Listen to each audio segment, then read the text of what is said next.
ಅವರು ಮತ್ತೊಮ್ಮೆ ಕೃತಜ್ಞತೆಯನ್ನು ಸಲ್ಲಿಸಿ ಅದನ್ನು ತಮ್ಮ ಶಿಷ್ಯರಿಗೆ ಕೊಡುತ್ತಾಯಿಗೆಂದರು.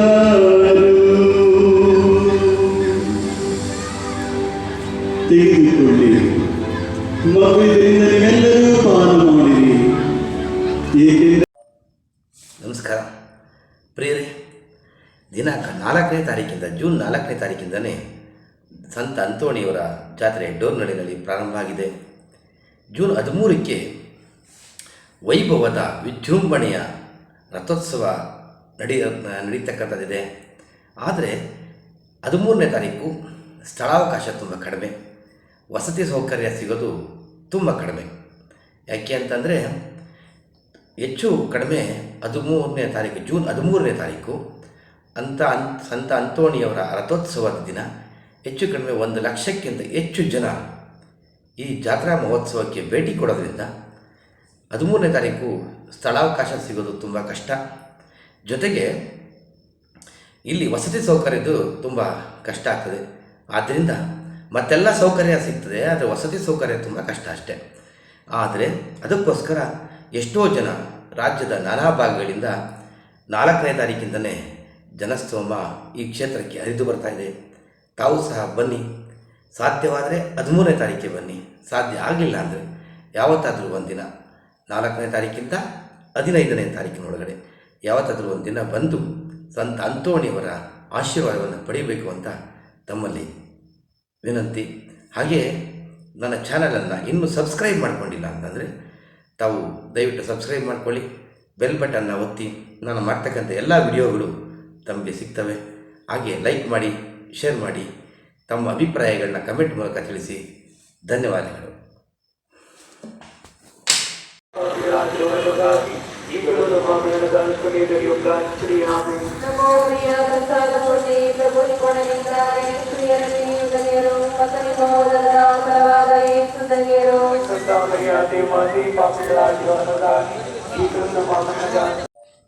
ಜೂನ್ 4ನೇ ತಾರೀಕಿಂದಲೇ ದಿನ ಬೆಳಿಗ್ಗೆ 6:30ಗೆ ಕನ್ನಡದಲ್ಲಿ ನವೇನ ಬಲಿಪೂಜೆ, ನಂತರ 7:00ವರೆಗೆ ಇಂಗ್ಲೀಷ್ನಲ್ಲಿ ಪೂಜೆ, 11 ಗಂಟೆಗೆ ಮತ್ತೆ ನವೇನ ಬಲಿಪೂಜೆ. ದಿನವೂ ಒಬ್ಬೊಬ್ಬರು ಅತಿಥಿ ಫಾದರ್ಗಳಿಂದ ಬಲಿಪೂಜೆ ಇರ್ತದೆ. ಅದಲ್ಲದೆ ವಿಶೇಷ ಪೂಜೆಗಳಿರ್ತವೆ. ಸಾಯಂಕಾಲ 5:00ವರೆಗೆ ವಿಜೃಂಭಣೆಯ ಅಂತೋಣಿಯವರ ಪಲ್ಲಕ್ಕಿ ಉತ್ಸವ ಅಲ್ಲದೇ ಮತ್ತು ಆರಾಧನಾ ಮಹೋತ್ಸವ ಎಲ್ಲ ಇರ್ತದೆ. ಡೋರ್ನಳ್ಳಿ ಜಗಮಗಿಸ್ತಾ ಇದೆ, ನೋಡೋದಕ್ಕೆ ಸ್ವರ್ಗದಂತೆ ಕಾಣಿಸ್ತಾ ಇದೆ. ದಯವಿಟ್ಟು ತಮ್ಮೆಲ್ಲರಿಗೂ ಸಹ ತುಂಬು ಹೃದಯದ ಸ್ವಾಗತ.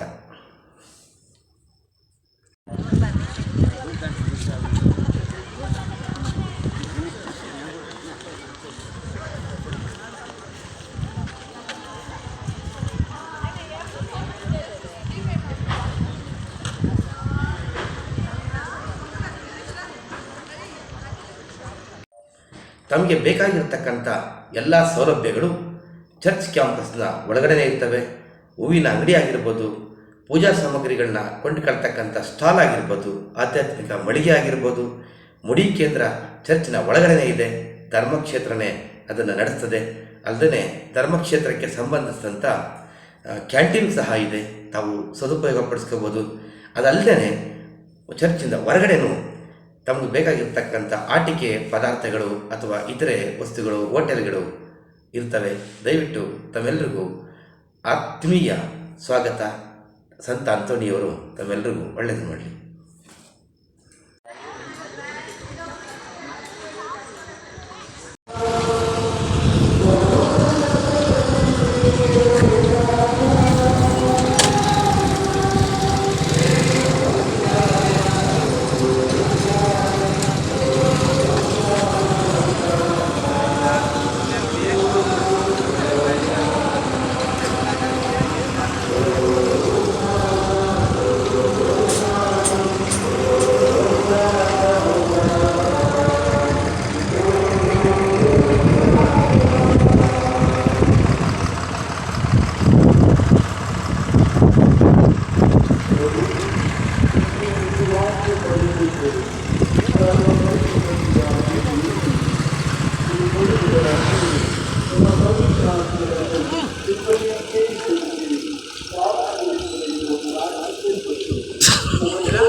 ಅವರು ಮತ್ತೊಮ್ಮೆ ಕೃತಜ್ಞತೆಯನ್ನು ಸಲ್ಲಿಸಿ ಅದನ್ನು ತಮ್ಮ ಶಿಷ್ಯರಿಗೆ ಕೊಡುತ್ತಾಯಿಗೆಂದರು.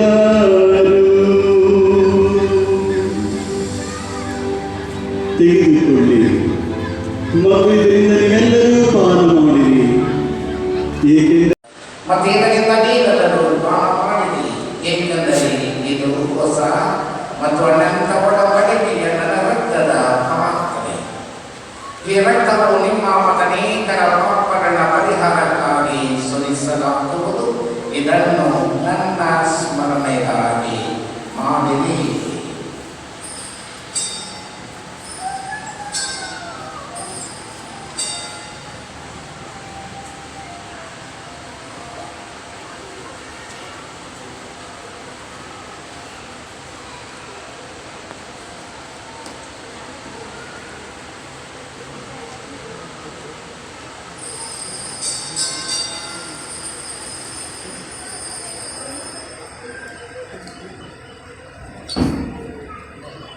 ವಿಶ್ವಾಸದ ರಹಸ್ಯ.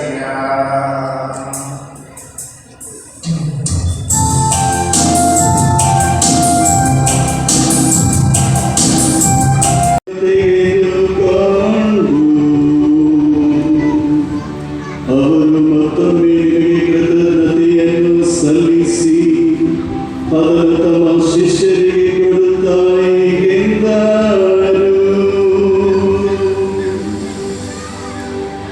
ತೆಗೆದುಕೊಳ್ಳಿ, ಮಗು ಇದರಿಂದ ನೀವೆಲ್ಲರೂ ಪಾನ ಮಾಡಿರಿ, ಏಕೆಂದರೆ